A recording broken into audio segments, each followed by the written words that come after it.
I'm AP Townley, and this is Roleplay Culture.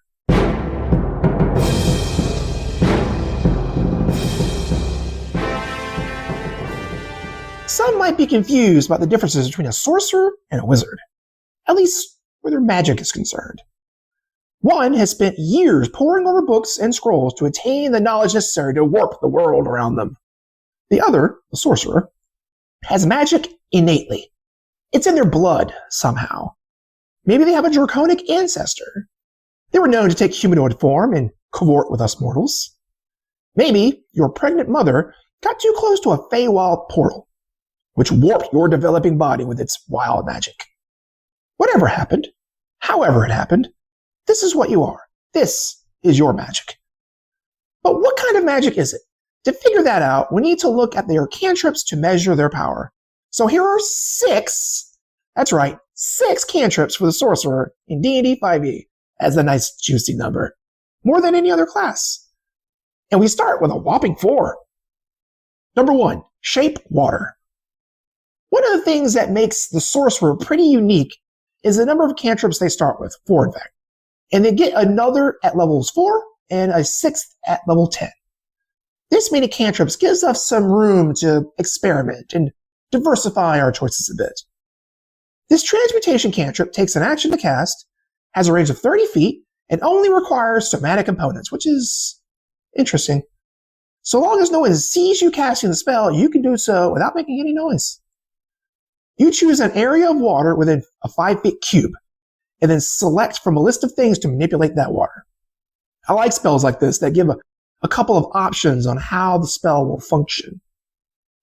You can change the flow of water 5 feet in any direction, and you could keep casting it to move the water stream over, say, a vampire's coffin, and melt them with this essentially a river of acid. You can cause water to form into simple shapes and animate to follow your directions for an hour. How about form a wheelbarrow made out of water to carry more water to dump on that vampire we talked about before? You can change the water's color or opacity, so you can cause it to look green and poisonous, or cause it to be opaque so the bad guys can't see you hiding in it. And finally, you can freeze the same area of water as long as no one's in it. You can have 2 of these effects going at the same time. So you could, theoretically, cross a body of water by freezing 2 adjacent cubes, letting one melt while freezing the next one, until you get to shore and the old one melts and steadily you make your way across. Assuming the current cooperates, of course. I just love these cantrips that give a bunch of options of use and let you have multiples of that use going at the same time. Number 2, create Bonfire. One of the advantages of having a large pool of cantrips to choose from, especially at early levels, is that you can choose from some of the more fringe options, like this bad boy. This 0th level conjuration spell takes an action to cast, lasts for a minute with concentration, which is pretty weird.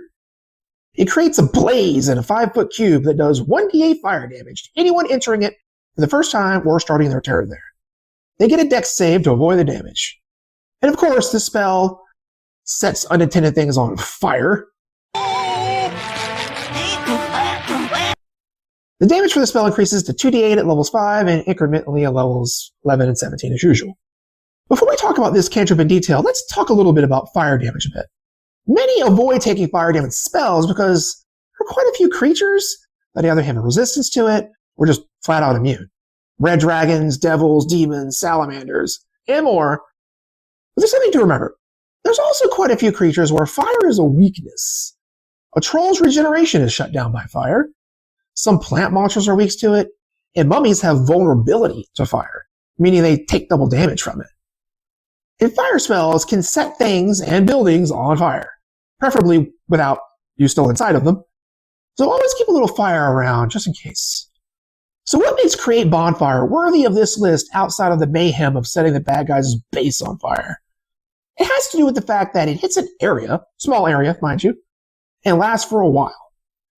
It does take concentration, which stinks, but there aren't too many sustained damage-dealing cantrips.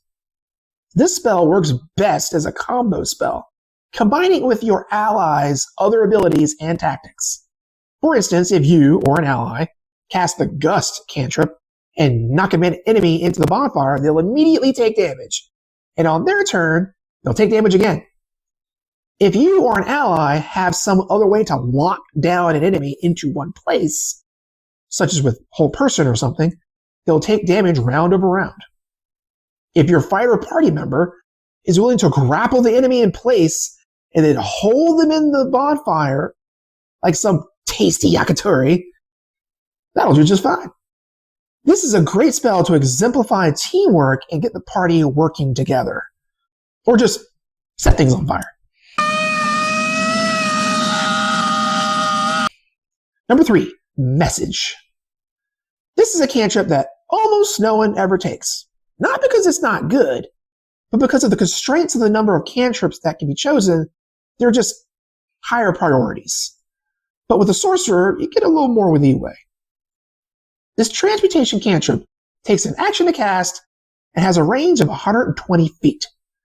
You can point at an individual and send a message to them that only they will hear and that they can reply in kind with an answer that only the caster can hear. If you are familiar with the individual and know relatively where they are, you can do this through barriers. An inch of lead, a foot of stone, 3 feet of wood, etc. To get an idea of how cool the spell is, its upgraded version that connects everyone mentally is Rary's Telepathic Bond, which is a 5th level spell. And this is a cantrip. This is great for social situations and infiltration. You can go like Mission Impossible holding your finger near your ear, like you have a radio, into the road. The guards are almost upon them. As a warning, while this spell won't reveal to others what you are saying, it's not subtle. It has verbal, somatic, and material components, so anyone watching is going to know that you're doing something. That's why I imagine holding like a copper wire to your ear and speaking the message would be like how it's presented to look more like a secret agent, or maybe hold your hand to your throat, like Special Forces. Number 4, Sword Burst. This is what I like to call a spell. I would usually not advise a straight-up sorcerer to get this close to an enemy, but sometimes you just don't have a choice, or that choice is taken from you.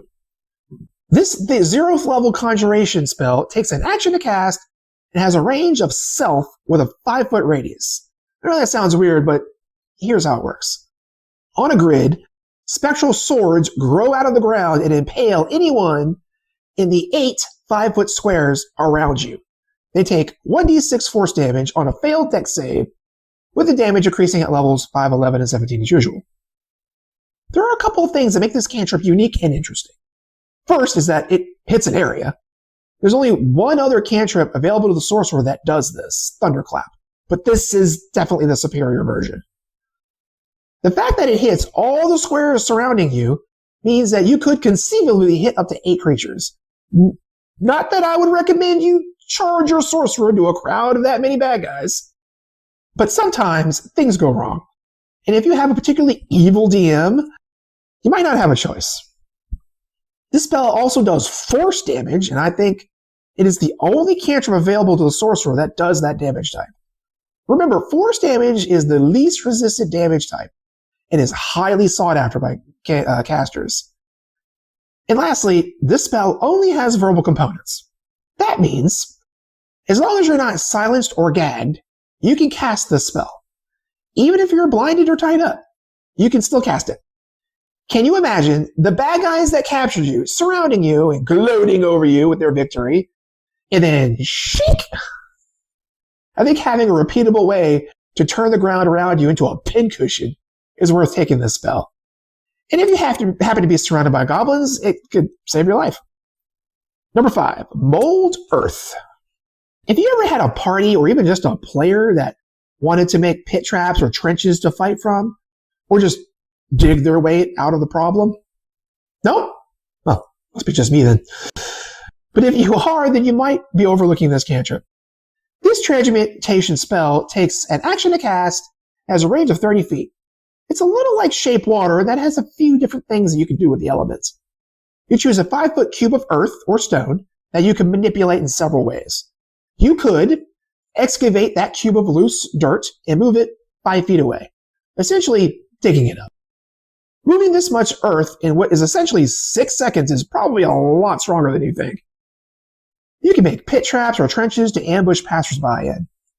So many creative uses.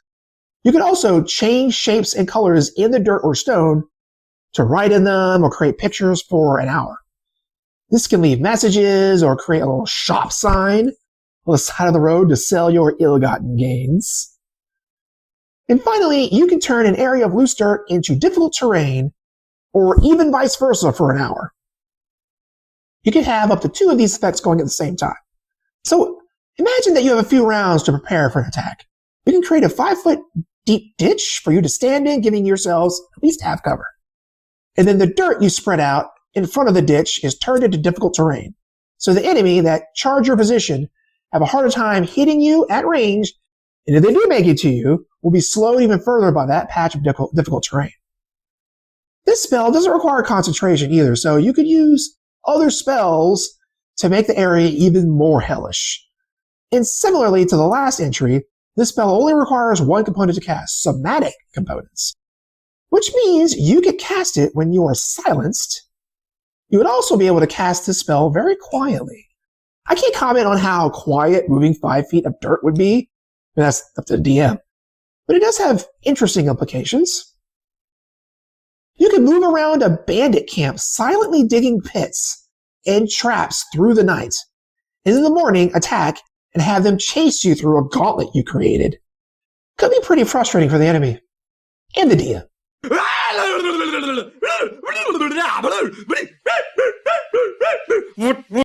Number 6, Ray of Frost. You're going to need a go-to attack cantrip with Sorcerer. And this is probably my type choice. This evocation cantrip takes an action to cast and has a range of 60 feet. You make a spell attack roll at a target, and if you hit, you do 1d8 cold damage, which increases the damage dice at the usual levels. There are some things resistant to cold damage, but it tends to be on the lower end of spectrum. And it's the other feature that really stands out. If the target gets hit, then their speed is reduced by 10 feet.